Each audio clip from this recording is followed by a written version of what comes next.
push it up. Good afternoon. My name is Shelby Disney, and I'm the Outreach and Engagement Intern for the AARP Kentucky State Office. Today, I'll be your moderator for the program.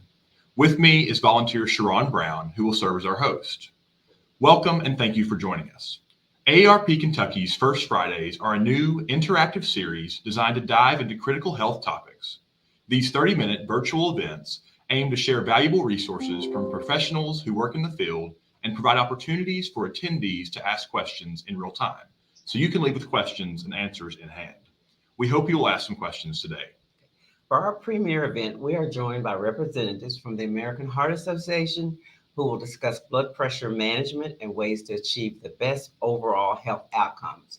At AARP Kentucky, we are dedicated to providing you with the information and support you need to lead a healthy and fulfilling life. I would now like to introduce Dr. Kelly Wasby, a cardiologist with Baptist Health and an American Heart Association board member and volunteer. I'd also like to introduce Mr. Mike Turner. He is the Community Impact Manager with the American Heart Association to get us started today. Dr. Wasby, would you please introduce yourself? Sure. Thank you for having me. My name is Kelly Wasby, and I have a cardiology practice in Lexington, Kentucky, Paris, Kentucky, and Winchester through Baptist Health Medical Group. I've been in practice now for about 9, almost 10 years, and I'm excited to talk with you guys today. Thank you, Dr. Wasby. Mr. Turner, will you please also introduce yourself? Yeah, my name is Mike Turner. I'm the Community Impact Director with the American Heart Association. And in that role, I deliver the mission of the American Heart Association to the communities that we serve. And that mission is that everyone deserves to live their longest, healthiest life possible. So we accomplished that. I just wanted to say we accomplished that through research and educational efforts and advocacy efforts. And we're very pleased to be a part of this educational effort today with AARP. Thank you, Dr. Wasby and Mr. Turner. We will now move into the Q&A portion of today's program. We know our members are concerned about ways to stay healthy, and many have questions about how to maintain a healthy blood pressure. Let's just start with this question. What is the blood pressure, and why should we worry about it? Well, I get asked this a lot. The blood pressure starts when the heart contracts and pushes the blood out into the main blood vessels.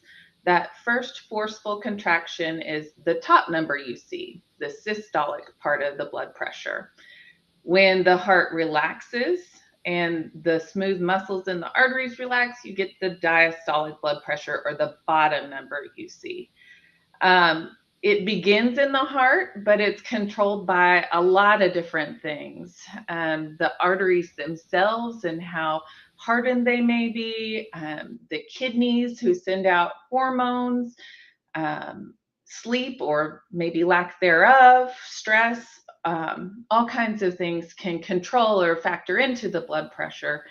So it's not just the heart that's making it happen or making the number that you see on the blood pressure screen. Thank you so much. You're welcome. Anything you want to add, Mr. Turner? No, and Dr. Wasby is the expert, so she's going to be the one providing most of the answers to your questions. Okay, thank you so much. I was going to give a little bit of color, if you don't mind, about why it's important. It's the biggest modifiable risk factor that folks have for heart disease, and it can affect every organ. So the kidneys get affected by it, the brain, dementia, strokes, vision can be affected by it. Everything is touched and affected by the blood pressure. And the cumulative effects over years of time are substantial. So if we leave it unchecked, those effects of high blood pressure build and build and build on themselves. On the American Heart Association website, they have lots of great statistics, but one of them that got me was by 2025, 1/3 of the world's population will have high blood pressure. That's a lot of people. That's significant. Shelby? Thank you, Dr. Wasby. For those of us who may be joining us late, I just want to welcome you to AARP Kentucky's First Friday and let you know that if you have any questions about blood pressure or the heart, please drop those in the comments on Facebook and we'll read them later. Thank you. All right, we have another question. What are the symptoms of high blood pressure?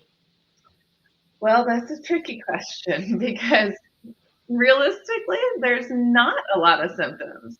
Um, The silent killer, right? That's right, exactly. And that's why talking about it and learning about it and checking it and those sorts of things are so important. I will have patients who tell me that they can get fatigue or headaches or even chest pain with high blood pressure. But often at those stages, it's kind of too late or it's very high. So we want to catch it in the silent stages, not when it's a crisis or when it's so bad that it's taken you to the emergency room. That's really important information. Another question is, what is the normal blood pressure and at what level should we be concerned? Okay, so this one's a tricky question. Lots of different levels here, so stick with me. Okay. So a normal blood pressure is less than 120/80. If folks have a normal blood pressure, then all you should be doing is continuing to live a healthy lifestyle, continuing regular exercise, and following up with your doctor at least annually to check your blood pressure. Um, Assuming you're not already checking it at home, which I would encourage. Then there's a category called elevated blood pressure. So this is between 120 and 129 on the top number, between 80 and 89 on the bottom number. Those folks are kind of like the pre-high blood pressure. It is elevated. We want to keep an eye on them. So we ask them to recheck it in about 3 or 6 months. Don't wait a year. Make sure you're keeping an eye if you're at that elevated stage. Okay. Then the real true high blood pressure, the people we need to treat. The stage 1 of high blood pressure is between 130 and 140 on the top number, between 80 and 90 on the bottom number. Those people, depending on their heart disease risk factors, will most likely be started on medication. And then they need to be following it to make sure the medication's having the intended effect. Stage 2 high blood pressure is over 140 on the top and over 90 on the bottom. And those folks need medications, lifestyle changes, diet modification, often more than one blood pressure medication in actuality to get it controlled. And then there's the crisis level blood pressure, which is over 180 on the top and over 120 on the bottom. Now, this is important for patients to know. I get this asked all the time. If your blood pressure is over 180 on the top number, you need to be concerned. A lot of times, if you call your doctor's office, they're going to instruct you to go to the emergency room with that level of blood pressure, because at that level, you can have acute strokes or acute heart attacks.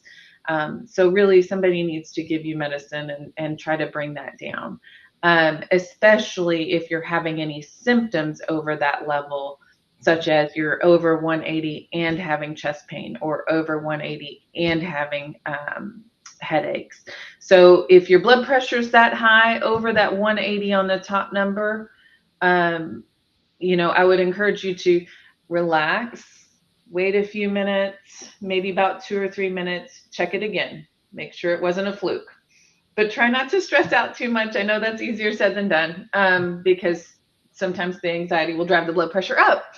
But try to relax a little bit. Repeat it in 2 minutes. If it's staying high, then you really need to contact a healthcare professional. Thank you so much. We need that information. You hit on this a little bit. What are non-medication ways to improve blood pressure? That is a good question. So I got a lot written down here, but the number one thing that I would say that I've seen clinically that works for patients, the number one thing is weight loss.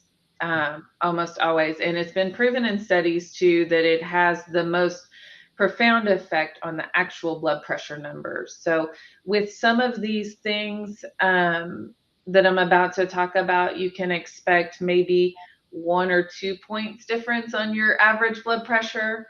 But with weight loss, you can really get more like 10, 15 points difference on your blood pressure. So I've seen plenty of people now who are taking weight loss medications or doing some sort of diet and are coming off of blood pressure medicines, or at least going down on those. So that's a huge one, weight loss. The other big in the sort of diet category is the DASH diet. And that diet involves really restricting sodium. I think the American Heart Association says about 2.5 grams of sodium or less a day in that diet. Alcohol abstinence is another big one. I don't think people realize the effect that alcohol can have on your blood pressure. It can make it may make you relaxed while you're drinking, but usually there's a rebound effect. So the next day or while you're not drinking, the blood pressure is going to go up, especially for those who regularly partake in alcohol. Sleep apnea is another huge topic, and it's getting more and more common. I think that we were talking about sleep apnea. I think the statistic I heard recently was 80% of people who have sleep apnea may not know it. Yeah. That's huge. Yeah. And I get folks all the time who don't necessarily know it. Their symptoms are vague. Mm-hmm. Maybe they just had some sleepiness and some fatigue and didn't realize that that's the main symptom of sleep apnea. And sleep apnea leads to high blood pressure during the day because it's putting a stress and a strain on your heart at night. It's increasing your cortisol levels. Your body's having to work harder to breathe while you're asleep. And so your cortisol levels are higher. And then during the day, that drives your blood pressure up. So those are big ones. Some others are cutting out smoking. Yoga and meditation have been shown in studies to lower blood pressure. Some supplements to lower blood pressure, more natural substances or non-pharmacologic, non-prescribed things are CoQ10, fish oil, garlic, beetroot, things like that. Those things are generally have been shown to lower blood pressure, but I would always advise you to check with your doctor because a lot of those natural substances have interactions with medications. And so you want to be careful that you're not getting an interaction there. You've given us a lot to think about and a lot to apply to our lives. I'm going to ask you one other question. What Sure. should we do if our blood pressure fluctuates a lot, all over the place, up and down? I get this one a lot too. And it's so tricky because patients' blood pressures fluctuate naturally. It's a natural part of our body and our system that your blood pressure will fluctuate throughout the day. So it's not going to stay at just one number. And there's also not a big consensus on what an acceptable fluctuation is. Is it okay to go up by 20 points? Is it okay to go up by 50 points? Who knows? We don't quite agree on that in cardiology. But if it fluctuates a lot, my first recommendation would be keep a blood pressure log. Start taking it at home. Mm-hmm. Keep a log, keep a diary with the logs. So I've got some wonderful patients who are super well organized, and they'll just write down their blood pressure and then a little note beside it. So, blood pressure was 120/80, felt great. Blood pressure was 150/70, I had a headache. And they try to find a pattern to it. Sometimes you can't always find the pattern though. A lot of the fluctuations though are externally driven. So for instance, in what I just said about the patient with the blood pressure of 150, the headache may not have been a symptom of the blood pressure. The headache may actually have been what caused the blood pressure to go up. The pain caused the blood pressure to go up. So a lot of times that's a chicken and an egg kind of question, which came first, but usually we tend to think that the blood pressure goes up as a response to external factors. So headaches, pain anywhere, anxiety can drive it up, lack of sleep can drive it up, different foods, the time of day can drive it up. All these things can play into how it's fluctuating, when it's fluctuating, which leads to the question of, well, what do I do about it? The answer there is we want to treat the resting average blood pressure. So American Heart Association has a great schematic on their website on heart.org about checking your blood pressure and how to do it properly. But you should be seated, rest, relaxed for at least 5 minutes. We don't do it right in the doctor's office. Don't tell anybody, okay? But we often don't do it right. But you should be seated for at least 5 minutes. And then try to get the resting, calm, relaxed blood pressure. That's what your body is exposed to the most, and that's what we want to treat. If that number is consistently high, then we got to do something. But if you can consistently get a nice resting blood pressure at home of 110/70, 120/80, we're good. We don't need to treat it. Even if it's high in the doctor's office, you might just have a little white coat hypertension. We don't have to treat it if it's consistently normal at home. Great, such valuable information. Shelby, do we have any Facebook questions? Yes, we have several. Following up on kind of what you talked about at the end of that last question, Anne asked if it matters what arm you take your blood pressure on when you're using a blood pressure monitor. The best way to take it is on the left arm. And that just has to do with anatomy, the way the arteries come out from the heart. But it is acceptable to take it on either arm. Just know there may be a slight bit of difference. This is one area where we agree there shouldn't be too much difference. You should only expect about a 10-point difference between each arm, maybe up to 20, but not much difference between each arm. But left side is the best side. Okay, thank you. Gloria asked about blood pressure monitors. How do you buy them for wide arms, and can you buy a regular monitor but a larger cuff as an addition? Yes, I have had lots of patients buy larger or extra large cuffs. And Gloria, that's a great question, because if you're taking your blood pressure with something that's too small, you may get elevated numbers that aren't real for you. So if your cuff is too tight and too small for your arm, you may not get accurate results. So you want to make sure that you find one specifically for your size, if that means an extra large or if that means a smaller one. Finding them, I've had patients go all kinds of different places, from Walmart to drug convenience stores like Walgreens, CVS. I've had patients go to online to Amazon, to different places. I would say if you're looking for something really specific that you can't find in a store, it may be easier to find online. Another option is that medical supply stores may have them. For instance, the same sort of supply stores that would supply CPAP machines, or the same sort of stores that would supply canes and walkers, they sometimes carry blood pressure cuffs for sale. Mm-hmm. And then Mike has actually been involved, we have been involved in getting blood pressure monitors out into the community. Yeah, we've done some collaboration with our libraries in some of the service areas that we have to provide blood pressure cuffs for anyone that walks into one of those libraries that is part of that program.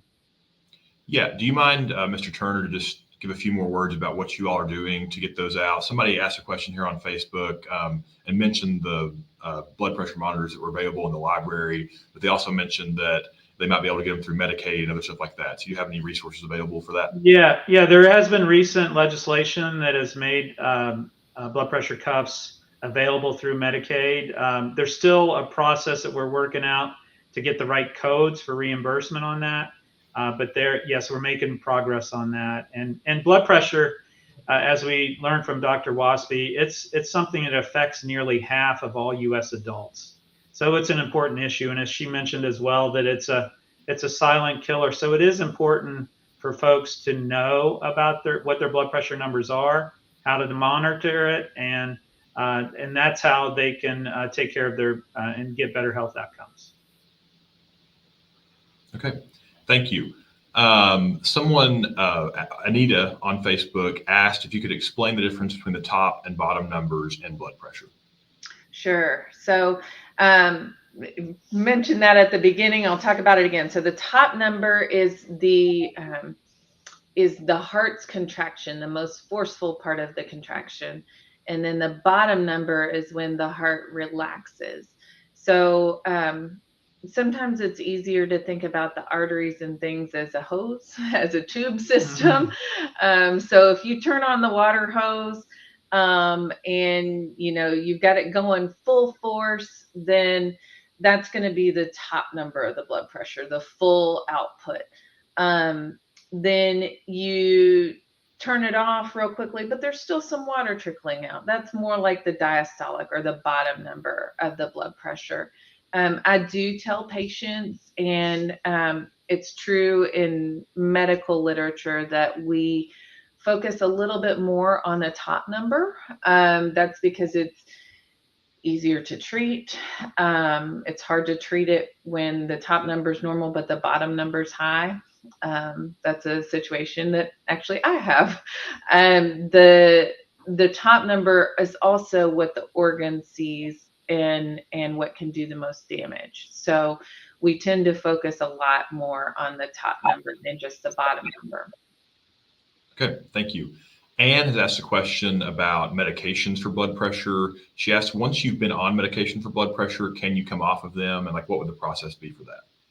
Yeah, great question. So there is hope to come off of them, but it's going to take some work on your part. So I'm not going to lie. Most people that get on blood pressure medication don't often come off because it does take a lifestyle change and difference that really has to be prolonged and sustained in order to get off of them. So I mentioned earlier, with a substantial weight loss, most people can come off of blood pressure medications.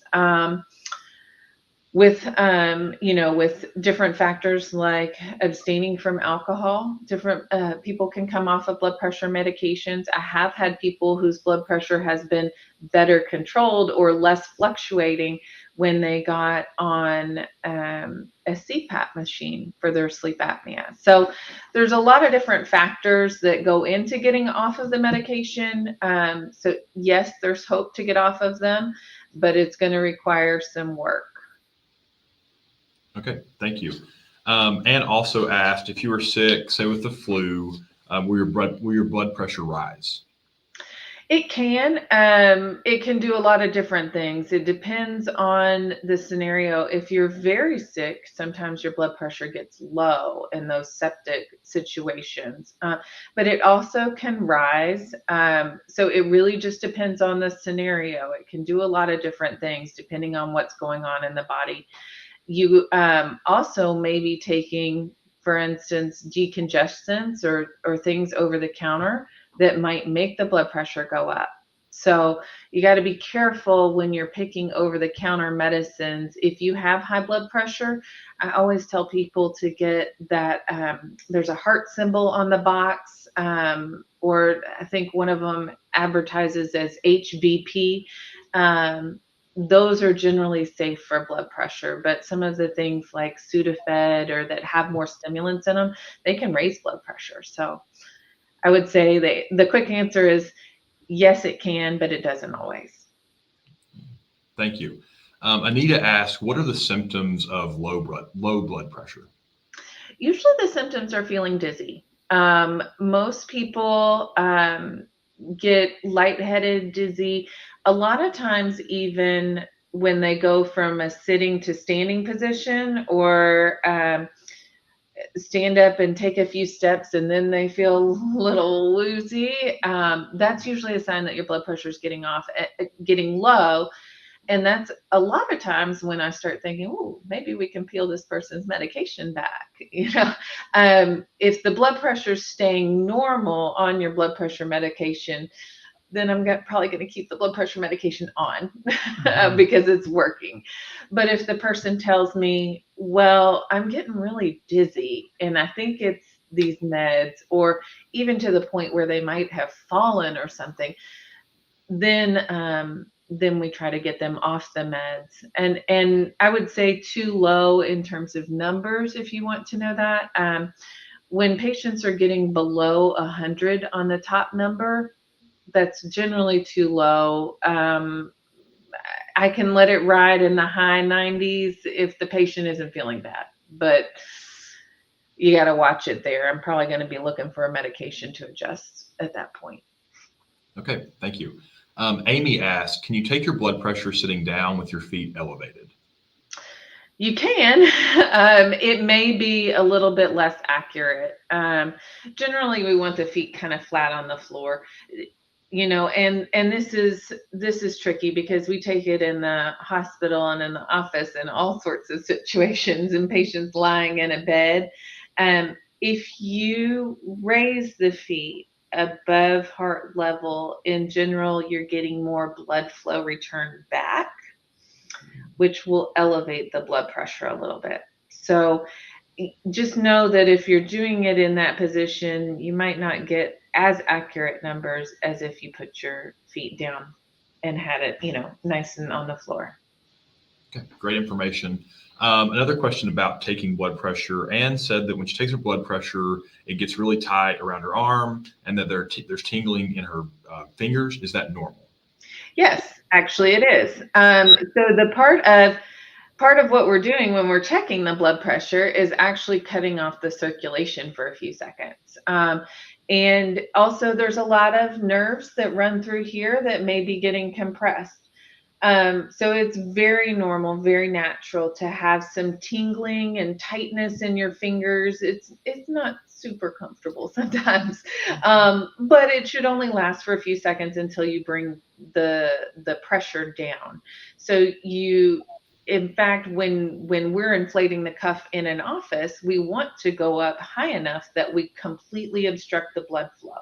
And then we slowly bring it down until we hear with our stethoscope that the blood flow has come back. So that's actually how you take a blood pressure. Okay, awesome. Thank you all so much. On behalf of AARP Kentucky, I would like to thank Dr. Waspie and Mr. Turner from the American Heart Association for joining us today and sharing valuable insights into blood pressure management and the best ways to achieve better health outcomes. Mr. Turner, do you have any final thoughts to share with us? Well, I just want to thank AARP for including the American Heart Association as inaugural First Friday event. And I want to thank Dr. Waspie, who is our HA board member and volunteer, for taking her time to share her knowledge and expertise. And it is an important topic, lots of great questions today. And it's difficult to cover this in a 30-minute time frame. So I would like to point out to your members our website, heart.org, where there's a lot of great information on this topic and others. Because one of the things that she mentioned was the proper way to take your blood pressure. There's a great image in there, and it's important to, even if your medical professional is not taking it correctly, to be your own advocate and ask them to follow those procedures. So thank you for having us. Thank you, Mr. Turner. Dr. Waspie, do you have any final thoughts to share? I'd just like to echo what Mr. Turner said, and thank you so much for the opportunity to be here to educate patients. It's something I love to do in the office. And I think just, as a general statement to the patients, just checking your blood pressure and just knowing your numbers is half the battle, just knowing where you stand. So I'm glad that we're bringing awareness and education to this. Okay. Thank you. One last time, a great big thank you to Dr. Waspie and Mr. Turner for joining us today for our First Friday event. Those joining us online, thank you so much for joining us. You all asked great questions, and we hope you learned something new. We hope you'll join us on October 4th to learn about hospice care, and thanks for joining us. Goodbye. Thank you. Thanks.